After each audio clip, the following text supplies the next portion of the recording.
Gangster ছবির rash কাটতে না কাটতেই আবারও একবার হেডলাইনে বীরসা দাশগুপ্তের ছবি ওয়ান। ছবির দ্বিতীয় চমকের নেপথ্যে এবার দেখা গেল ফ্যাশন ডিজাইনার অভিষেক দত্তকে। প্রথমবারের জন্য কোনো বাংলা ছবির সিকোয়েন্স হয়ে উঠল ফ্যাশন শো, যার কস্টিউম ডিজাইন করেছেন বিখ্যাত ফ্যাশন ডিজাইনার অভিষেক দত্ত। এদিন শুটিংয়ে উপস্থিত ছিলেন ছবির অন্যতম প্রধান চরিত্র প্রসেনজিৎ চ্যাটার্জি, যিনি শুধু প্রধান চরিত্র না, এই ছবির বিশেষ চমকও বটে।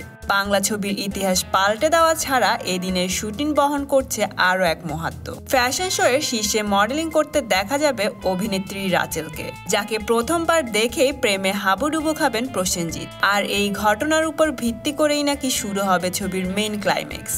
তাই গোটা সিকোয়েন্সটির উপর বেশ জোর দিয়েছেন পরিচালক বীরসা দাশগুপ্ত।